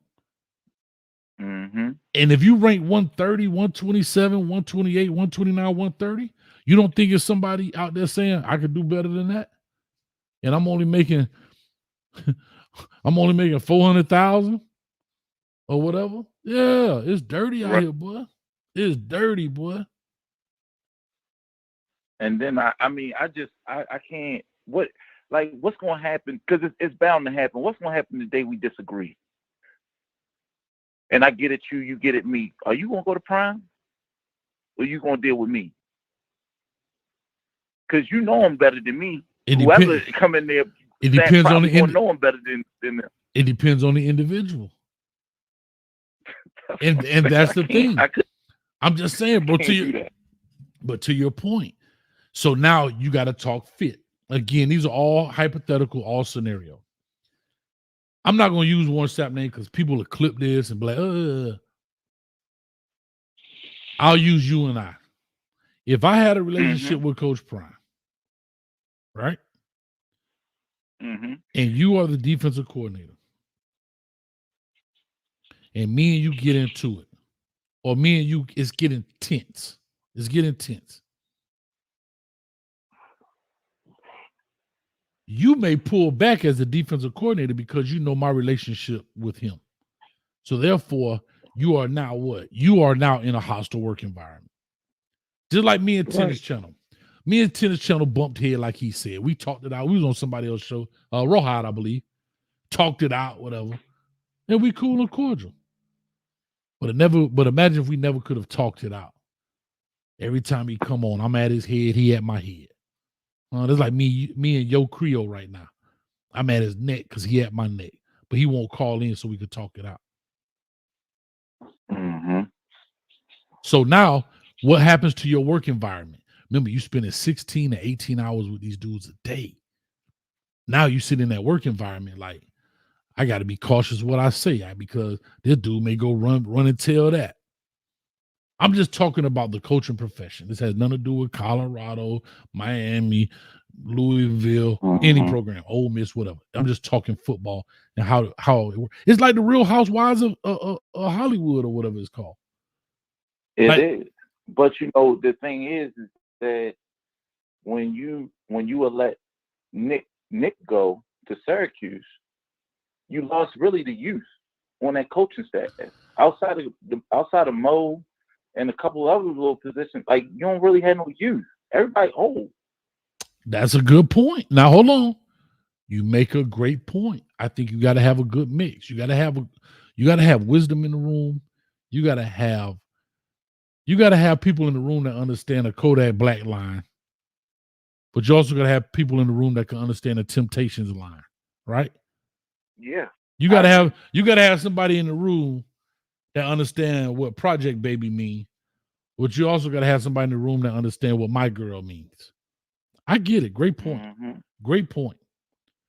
And like you said, if you bring in a Lovey or you bring in a Mike Zimmer or you bring in those kind of guys, they are getting older in the room. That's not a good or bad thing, but sometimes you got to have that mix and match. Who can talk to the player? And sometimes these players need coaches to talk to that may not even be their position coach, right? Yep. Somebody said Coach Dancy is young. I don't know. Coach Hart don't seem to be too old. He seemed to be in his 40s. But we're talking about, you know, a young, energetic dude in his 30s, like Nick Williams. I get where you're coming from. I know what you mean. Right. But you're That's talking what I'm saying. yeah. Like Nick was with it. Like he just came off the field not too long ago, so he understands. And he was a hell of a recruiter. I think where was he at before? He was either Ole Miss or Georgia, one of them. Georgia. Mm-hmm. Yeah. And bro, can I tell you mean, this? His coaches be hating on that too. It's coaches that hate that you have a relationship with their players because it's very territorial. I'm telling you, is. I could tell y'all stories. I could tell y'all some stuff. I ain't gonna say it, but I could tell y'all some stories. A dude will check you about talking to their player. I ain't talking about on the football field, just having conversations, bro. Yeah, they want that loyalty. It's like talking to their lady, dog. Hey, dog, remember back in the day, a dude see you talking to a lady? Hey, dog, why you hollering at my lady? Yeah, dog, we were just talking about the homework. What you talking? Bro, I'm telling you, this guy territorial, boy. Everybody peeing on the fire hydrant up in there, man. Everybody. From the video dudes, the GA, listen, the GAs are fighting with the GAs because they want to be the next dude to get the great evaluation to get a next job. Like I'm telling you, the trainer trying to tape up the best ankle so they can get the referral, so they could try to be a head trainer or assistant head trainer at another program somewhere. Everybody's in competition. Everybody, bro. Everybody. And I know it was tension. I'm coming 38, 3187. I'm sorry, go ahead. Started talking. No, when Sherman started talking to Shedeur in front of Coach Lewis. There you go. I now I'm gonna say this because I don't have facts. I don't have. Yeah, I'm gonna say this, and I don't have any facts. I wasn't there, but if you look at the Prime videos, you can see it on the Prime show. Thank you. You can see it. Thank you. You took the words of my. I didn't watch all of them. I think I watched like the first 2 or 3. I don't know how many of them. I don't know how many installments there are. Oh no, it don't get good until they start losing. I ain't gonna hold you. Oh, I gotta watch. I gotta watch it. It go up. That shows the truth once they after that Oregon game. That's the last one I saw. That's the last one I saw. I think it was Oregon because didn't they do USC Oregon in the same episode? Yeah, they did. They did. So that was the last one I did see. So I gotta watch the rest of them. But again, that's the kind of stuff. So imagine how tight Sean Lewis is, right? He getting real tight right now. I'm the OC. I'm telling Shedeur, look, make Reed 1, 2, 3. And then the other dude come in and be like, no, make Reed 4, 3, 2, 1. And I'm like, I'm telling you, bro. I'm telling you. But anyway, man, let me push on. I got another caller back here, man. It was a pleasure, man. I appreciate you calling in. Don't be a stranger, man, to the chamber. Hey, real quick, I just want to say this. Yeah, brother. That game last night, that championship belonged to that strength and conditioning coach and that staff at Michigan. Nobody else. Like, they deserve it. That's strictly their award. Yeah, I also say Center Steele, if I'm saying his name right, number 0. He should have got defensive player of the game, dog. He was. Yeah. You know why I say that? See, there's a lot of things that you can't quantify in stats. If you go watch that game, number 0 is he the nickelback. He played wide receiver. That really had nothing to do with what he did in the sense of he should get an award because he played wide receiver. But he was also making all the defensive checks. He was making all of the signal calls to the defense on what they should do, how to play bunch. He was making all of the check. Even the one that they threw down there late, he made the check. The safety didn't catch it. And that's how he ended up getting beat. But he ended up making the game. He ended up making the touchdown saving tackle. I'm telling you. But Coach, 0 ball player. I haven't seen a secondary that physical in a very long time. Mm-hmm. They made them boys feel them. And it took them a while to adjust. They didn't really adjust until after halftime with how physical they was being on the perimeter. And even when they had pulling guards or whatever, they was running through that to get to them on them screens. Great job. It didn't matter. That's crazy. Michigan was well coached. That's strength and conditioning. Yeah, Michigan well coached, and I hope Sharon Moore, who's the OC, gets a job. Lexus, I saw you call in. You call back in, Lexus. But anyway, yeah, man, let me go and get to the next call. No, you good, man. She impatient. I love football, man. Yeah, man, Lexus impatient. Keep pushing, man. Keep doing your thing. Thank you, brother. Appreciate you. All right, next caller here, 3187 in the building. I'm gonna because not a lot of people call in, so I'm really just on the timer. So just kind of working through it. All right, hold on 1 second.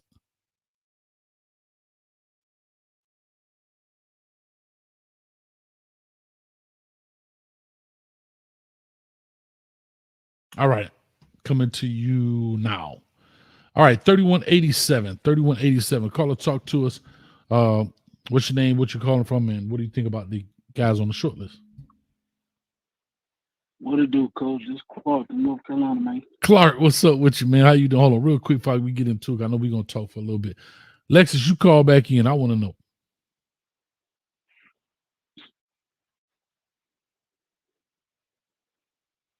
All right, talk to me, Clark. I'm just joining. What was the question? We're just talking about the defensive coordinators on the short list. If you think, who do you think out of those four guys is kind of on the thumbnail? If there any other guy, whatever the case may be. The guy that my group chat and the people on Twitter is kind of the context clues is leading to is Jim Leonard. I think Jim Leonard's the guy. I see. We've been doing some little fake detective work, and like some of his guys that he recruited this current cycle to join him at Illinois is on our radar to come to Colorado. Like it's a defensive tackle named Clay Patterson. He was 100% to Illinois, where Jim is an analyst at right now. For the past season, he's flipping from that, and it's between us and Houston for that guy. So I think Jim Leonard is the guy for a couple of reasons. Okay, obviously, he's like a touted DC. He's had top five defenses with Wisconsin. His base is a 3-4 front, but he do a lot of multiple looks. He do a lot of different blitzes and stunts.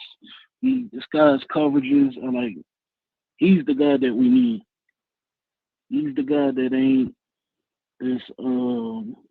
It gives the offense a whole lot of different looks. And I'm glad he's a multiple type dude, because a lot of kids they don't wanna play in the 3-4. They don't wanna. A lot of kids they kind of shy away from that front. It's not really played heavily in the league. You got like the Steelers that still keep it going in the league, but a lot of people want the 4-man front, because our edges nowadays is they going crazy. The athleticism they can show in a 4-man front, but his defense is sound. His linebackers is good, and he's doing this with not highly rated guys. He's developing talent. And at Wisconsin, he probably had like 2-3 black dudes on his defense, and they was still, he had them cornbread-fed white boys playing lights out. Low 3-star. So I think Jim, the guy, he has 10 years experience in the league. I think he was like a 2 or 3-time All-American safety in college. Like, he has the I've been a player and I've been successful as a coach pedigree. I think the people in the know that understand the no football, the Jim Leonard is the slam dunk hire. But people that's casual, don't know the name, like, why would you get Jim Leonard over a Lovie Smith or a Mike Zimmer? This guy's young too, so he's 41. So Jim is that deal, man.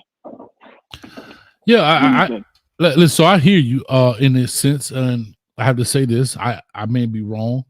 Again, I'm not all day and day with all the information, but where was his name prior to? I'm just asking, because I believe that was Sean Kemp. I asked. They said when Coach Chaney put out or kind of said something, then the spark, he kind of put gas on the spark. and created an inferno. And he was up for the job at Wisconsin, which he was a defensive coordinator on the staff, which I'm pulling them up here now. They were a 7-6 program, and they weren't a bad program, right? I'm looking here right now. In 2020, which was a COVID year, they were 4-3. All right, everybody kind of excuse that year. 21, they were a 9-4 program. 22, 7-6 program. And they fired Paul Chryst, and they made Jim Leonhard the interim head coach.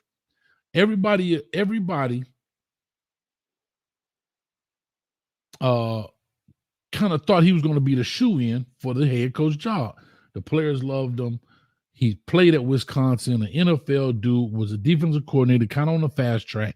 And Wisconsin doesn't give him the job. They hired Luke Fickell out of Cincinnati, and he goes 7-6 as well. Didn't do anything different except flip a conference win.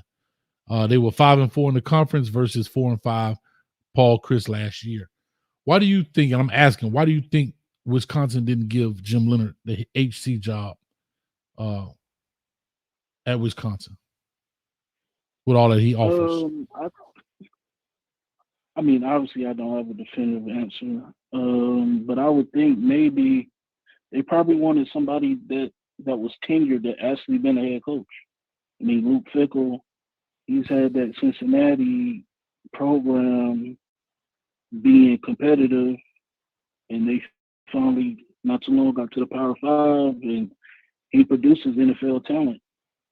He produces, he produced a good program. So I can understand taking Luke over Jim, even though everybody on the outside sees Jim as the, like a new,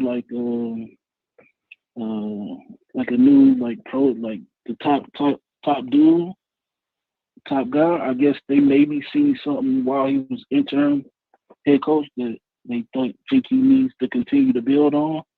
And I think maybe Jim feels that same way because he has turned down other head coaching positions as well.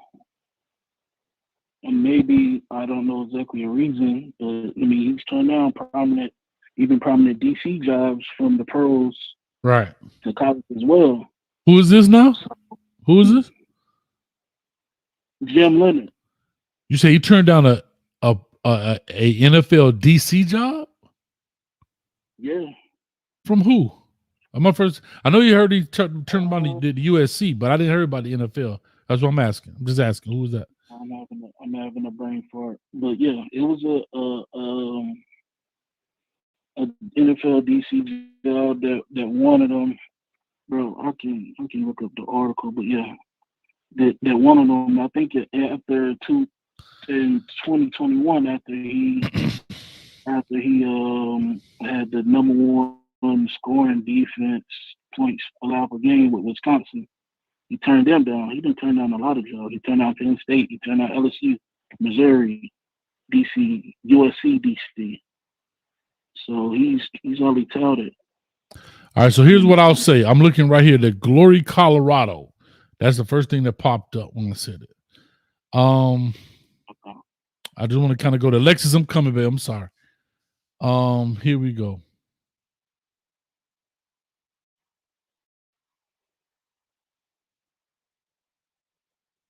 Former Wisconsin DC and interim head coach Jim Leonhard is close to joining Deion Sanders to become their new DC at Colorado. Lee. It was the Packers. I'm sorry. Lee prefaced before saying, "No deal done yet, but it's very close. Leonhard has declined NFL DC job and the USC DC job, among others." It was the Packers. Yeah, Green Bay. Yep, the Packers DC job. He declined it. Oh, that's awesome, man. If that's the case, like I say. But like I said, I don't know his why. I mean, I would think he's getting. I mean, maybe he really believes in Deion. Well, here's what I'll tell you now. Hold on. I said this earlier, and I got to run after this. I will say this to you. everything that glitter isn't gold, right? There are such things as career suicide. Again, I'm not talking about Jim Leonhard turning down the Green Bay Packers of what you say is here. But things have to fit. You can take a job and it be career suicide for you, and you won't get another job afterwards. It just got too bad. The fit may not have been right. The situation, the vision of, if I want to go in as DC, but the vision of head coach is not aligned with what I have aligned. So I tell people a lot when it comes to that. When you see guys turn down jobs, not because they're stupid, maybe it doesn't align and they're not settling just because of a name, because that's the short goal. That's the short play. The long game is understanding your worth and so forth and so on. Do you miss out early? Yeah, probably so. Whatever the case may be. But I got to push on, man. I appreciate it, dog. Clark, thank you, man. You still with that 11-1, right? You still with that 11-1? Oh yeah, Coach. I got one more little piece, real quick. All right. What do you think the public, like the coaching sphere, will say if he does as he turn on all these prominent programs in the NFL job? If what validation that leans towards Deion Sanders, you think, in the coaching rank? Oh, of course. I mean, of course, people are going to say, yeah, he stole them from the NFL, and there's nothing wrong with that, right? I get it. Message boards and all that, great. All right. Message boards.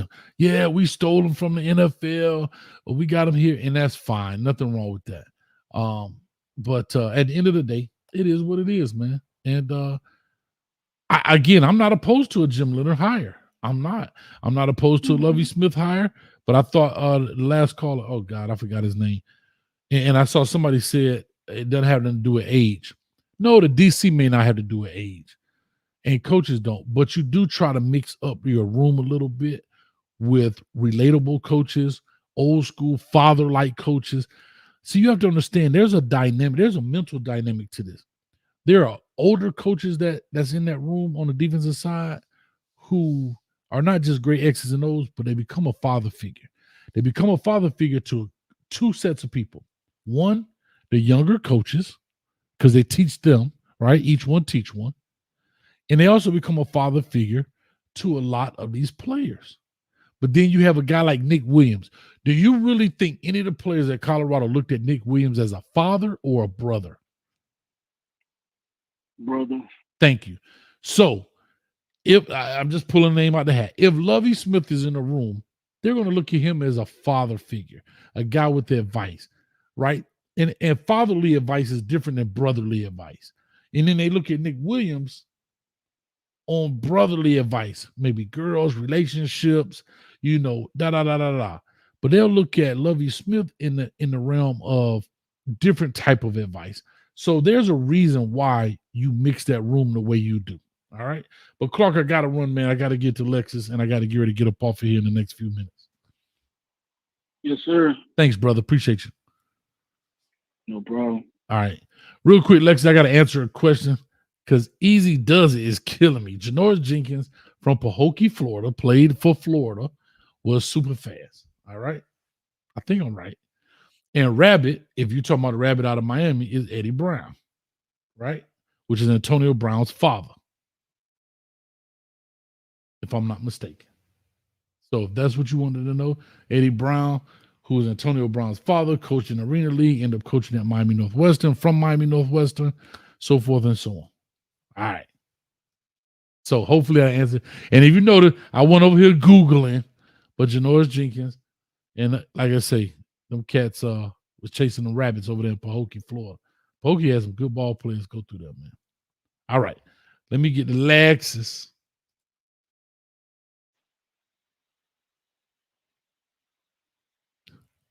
Hey, Lexus. Hey, Lexus. What you say, Smart? I just said, hey, I don't want no more problem. Hey, y'all, hold on. I'm telling on you, Lexus. Lexus beat me up the other day. She beat me up. She Atlanta Falcon fan, and she beat me up. She called me an ex-coach with a capital X and a capital coach. She said I was talking. She said I was talking stupid. Second of all, it don't have nothing to do with me being an Atlanta Falcons fan. It has everything for me to do with me being a football fan, Yes, and ma'am. the fact that I cannot stand a punk. Yes, ma'am. Move, whether they're on a football field or otherwise. Okay, that's what it had something to do with. I see you smiling, though. I see you smiling, Lexus. I see you smiling. That's it. Okay. And to me, that's what that was. Now, I want to talk about something more brighter. Okay. What in the world happened to Penix yesterday? I know Michigan has a good defense. I will give them credit. They have a good defense. I'm still not overall. I still think Georgia could have beat Michigan and would have won a third national championship. And I think the committee is a bunch of haters. That's why they didn't let them in. But I do want to know. I've watched Washington play, not a lot, but a few games. But what happened to Michael Pitt? I think that's probably overall the worst game I've seen him play overall. All right, I must just say one thing. Do you have me on speakerphone? Yes. Because the reason I'm saying that is going in and out. So we're getting part of what you're saying and part of what you're not. That's why I said that. So like you'll say something and go out and then come back in. So I'll just say this to you. I can kind of gather what you said. I'm actually doing another video. I'm working with this new thing because I'm trying to work something different here, trying to always build on the brand. And so I actually have a video here about that game. I said it in the pregame show when I was talking to V12. One thing about quarterback-driven teams, when the quarterback is off, and everybody's going to be off. I don't care who you are. When you go to work, some days you ain't the regular old Lexus. You know, you just not feeling right. You just off your game a little bit. Nothing hurts. You're not sick. You just kind of off your game a little bit. One thing about quarterback-driven teams is when he's off, they're off. Right? Versus a Michigan who comes in different avenues. J.J. McCarthy can play, but he's more of a game manager. They're big on the running game, and they have good defense, right? I think that Washington was more of an outscore you type team, and they've always been like that, right? They outscore you throughout the season. They just keep scoring. And one day, which happened to be that day, I don't think the stage was too big for Penix. I said that in this video that I'm making. I don't think the stage was too big for him. I don't think the lights were too bright. He just was off. Michigan did a good job creating pressure on him, getting him off schedule. But the balls, when he was on, the balls that they caught against Texas, Michigan was breaking them up. You see what I'm saying? Does that make sense what I'm saying? Yes. Okay. It makes sense. I'm just saying sometimes you're not going to be like, because they're human, right? They're going to be off a little bit. He was throwing balls high. Like when he threw that touchdown to kind of side on that thing, that's the Penix. But then he kept going here and here, overthrowing guys, underthrowing guys. And the defensive line from Michigan created some great pressure and created some problems for him. But that's the problem when you're throwing the ball around the yard. And the second thing that hurt them is they couldn't get Dylan Johnson, number 7. I believe that's the number, the running back who had that high ankle sprain from the previous week. He was kind of null and void, you know what I mean, through that injury. And they didn't have anybody else to help him, if you notice. Yeah. I mean, that could be, all of that could be true. I just have never seen him. And to your point, we all have off games and off days. I mean, you pick the worst game of all to be off. Mm-hmm. When you're talking about the national championship game, especially considering Washington is although they are a consistently good team pretty much year after year, they're not a championship caliber team. Correct. He would took them over. Consistently gets in a championship. I don't even know when the last time they were in one. Yeah, he was the catalyst. He was the reason. And those receivers, I give them their credit, but he was the he was the gas to the fire.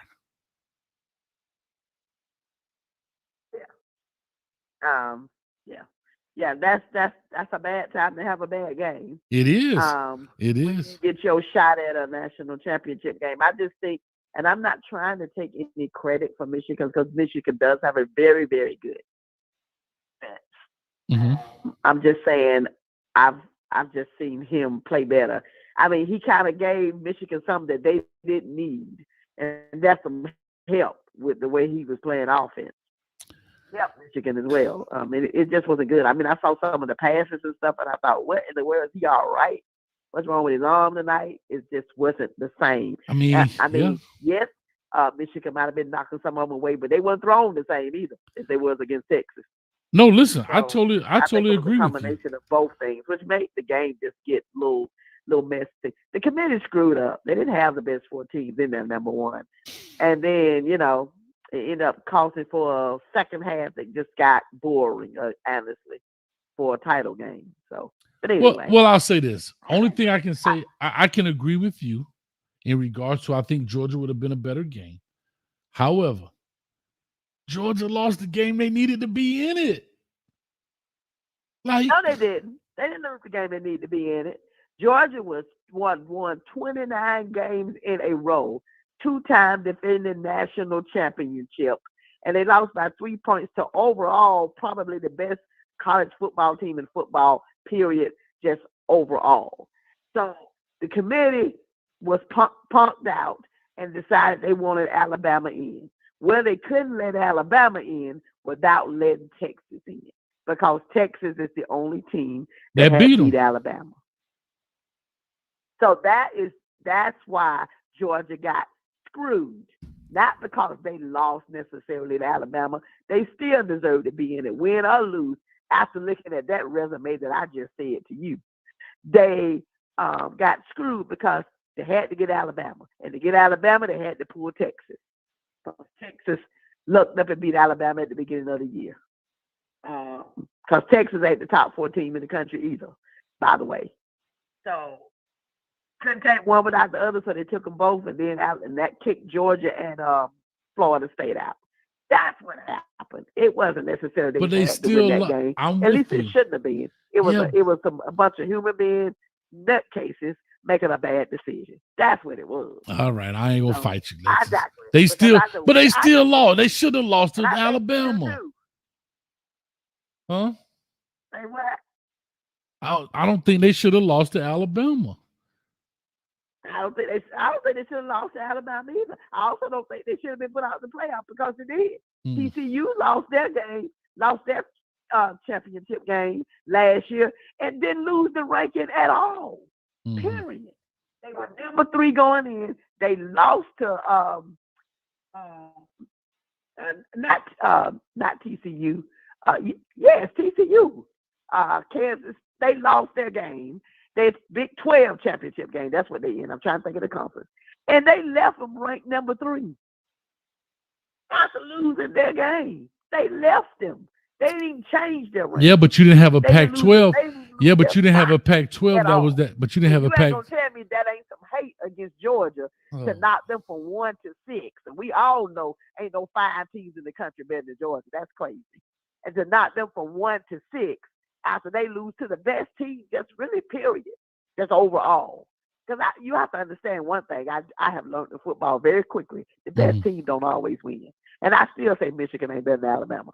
But overall, we all know the best team in the world is Alabama. Just overall body of work. Okay? I lose overall body of work to a team that's better, the best on the planet by 3 points after winning 29 games in a row and winning 2 national championships back to back. And I deserve to go from 1 to 6. And TCU little runchy behind ain't never even been in the playoff before. They use their Big 12 championship, and they get to stay number 3. Bull! I call bull on that. That's a bunch of crap. I don't want Georgia to win a championship 3 years in a row, so we're going to make sure they don't do it by not inviting them at all. That's what that was. A bunch of hating committee members. But anyway, I didn't really want to talk about that. I want to talk about Penix because Penix was just very disappointing. I didn't think they were going to win, but he was disappointing in the way he played. And I didn't think their defense would be able to stop Michigan's run game because Michigan don't have a good quarterback. Mm-hmm. So they'll have that. I mean, he okay, but I knew it was going to be the running game, and I knew their defense wasn't going to be able to stop. So I knew it was going to be a whole lot of pressure on Penix to play well, and he didn't play well at all. So that's why the game ended up being the way it was. Now, as far as Coach Prime with this defensive coordinator, I have no idea. I really don't care. Who he pick? To be totally honest about it, it's a boring topic to me. You know how I like to do, Coach Chase. I like to talk about football when they get on the field. But this is, I decided to give you a little of my time, even though you are a whopperhead. I appreciate it. Lexus. I ain't gonna say nothing. You ain't gonna get me. I ain't saying nothing. Nope, not me. You can say something, honey. You are allowed to speak. But thank you. But anyway, I just like really, really good championship games. I hope this new 12-team thing is going to make it a little better, or at least take the decision out of the committee's hand. Because I don't. It's the same, but you know what, Alexis? Can I say this? It's going to be the same. It's going to be the same exact thing, but instead of it being 3 and 4, it's going to be 12 and 13. It's going to be the 11 and 12 spot. The team that's 13, 14, 15 are going to be just as mad as team 5, 6, 7. I think. But we ain't gonna care too much about a 13, 14 team. I know, but I'm just saying about a team that should be 1, 2, 3, or 4. I agree. You down there to 13, maybe you don't deserve to be in there. How about that? No, I agree with you, but I'm saying I think you just less out of the committee's hands. I know, but with that many teams. But Alexis, what I'm saying is what you're right doing there with that only 4 teams, makes it tough. I agree, but I think you're just kicking the can down the road. What I should do is get rid of rankings, right? Just get rid of rankings, and you take the top people out of the thing. That's it. Call it a day. The first round should be the first round should be the conference championship. Because we're gonna go on and on, but the first round could be the conference championship, and you call it a day, and that's it. But because think about it, college football is the only one that has rankings and winners. Everybody else just has winners. High school, NFL, they don't do rankings in NFL. You win in your conference, right? You win in your division, and you play for the AFC or the NFC conference championship. And that's it. And whoever wins that plays for the Super Bowl, regardless of whatever. But only here do we do rankings. And now that we got the playoff system, now we want to have conference champion. And what happened is the committee got caught this year with their hand in the cookie jar because they had 4 spots in 5 conferences. And the Pac-12 got better because they usually leave the Pac-12 out. They usually leave them out. But the Pac-12 got better this year. And now put them in a predicament, and they had to make a decision. That's it. But let me roll and get up out of here. We're already 2 hours in. I said 1:30, but I'm already 2 hours in. All right, Coach Chase, thank you very much for your time. I'm glad. Have a good evening. Lexus, you a fan yet? No. Dang.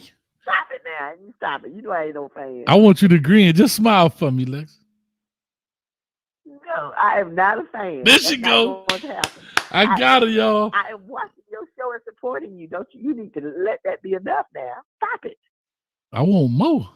Don't be playing with me. Don't tease me with a good time, Lexus. Huh? Don't make me go over there to Mercedes. There she go. go. To Mercedes, some people like second class things. So hey. Second class. I loved it. Anyway, let me push up out of here. I appreciate it. And like I said, we're going to make it happen. Thanks, Lexus. All right. All right. Bye now. Good night. All right. Real quick, I want to say this. Thank you, Easy Does It. I appreciate you, man. I said, love, Coach. But I love people like Zulus. Yeah, Zulus. Even Peter. Man, y'all talking about Coach Prime feeding me. No, y'all the one feeding me. Peter. Dion feed the YouTubers what a great man he's letting them eat. No, Peter. Coach Prime ain't watching this. You watching this. You're feeding us. Huh? Huh? What y'all don't understand is y'all love a train wreck, dog. Y'all love a train wreck. Look at this. Deion putting food on Coach Hayes' table. No, Peter, you are putting food on my table. Huh? You're watching this, not Coach Prime. He's just a topic of conversation. You're putting food on my table. So continue to watch. And I love the fact that you're a subscriber, dog, because that's the only way you could write on the show. So thank you. You and Zulus and all the rest of y'all and Yo Creole. Y'all keep it up. 2024, man. Much love to you, man. Much love to you. I thank you. Keep watching. Keep subscribing. Keep the chat going. Get the algorithm going.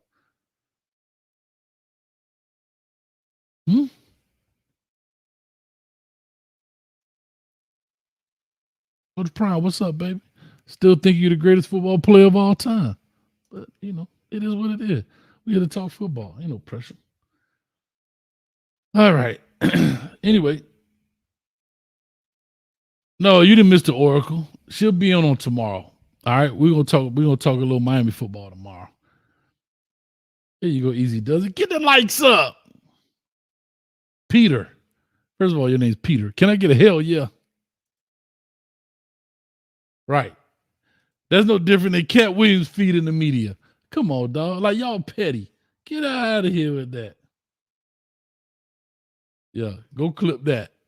YouTuber at Miss Dion, which you spelling Dion wrong. It's an I in there, and YouTube has a Y and an O in it. Since everybody want to be so critical. I know. Lying to people about these 1 hour shows when he says we got a good 2 hours. I'm gonna make a shirt. It says, I ain't gonna be on here long. Somebody told me that. And that's what I'm gonna do. So shout out to all y'all out there, man. Hey, man, you can even hit the negative button. You can hit the thumbs down. It triggered the algorithm the same.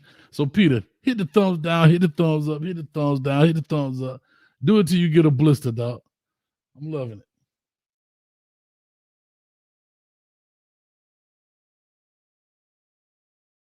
You've been on here 2 hours. That means, guess what? I got 2 hours of watch time from you, Peter. I got 2 hours from you, Peter. Peter. Peter. You gave me 2 hours of watch time.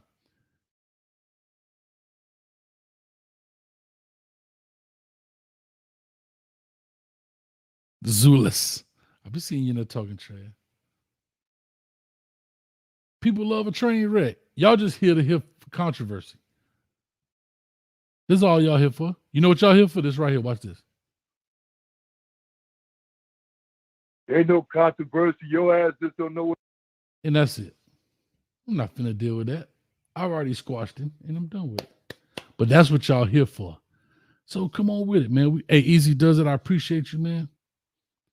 Appreciate you coming in and listening to good football content. That's exactly what we're going to talk about. That's it. All right. Anyway, with all that being said, Coach Hayes, appreciate you, man. Much love to you guys. Peace, love, and hair grease. Make sure you go ahead and hit that like, share, and subscribe button. We're having a good time, man. It's 2024. We're trying to bring new things, new content, new stuff, whatever the case may be. Having fun with it. And with all that being said, Coach Hayes will catch you at the 50-yard line. You said play it again. You know, play it again. That's a real person. Watch this. Yeah, I'm a real person, and you. I told you. That dude been on hold for 1 hour, 59 minutes, and 39, 40, 41 seconds. I'm not taking that.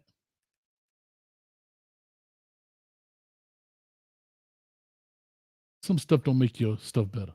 Cat Williams taught me a lot. So, Peter, you gave me 2 hours of watch time, and I wasted 2 hours of his time. I think Coach winning right now. So, anyway, peace, love, and hair grease. Peace.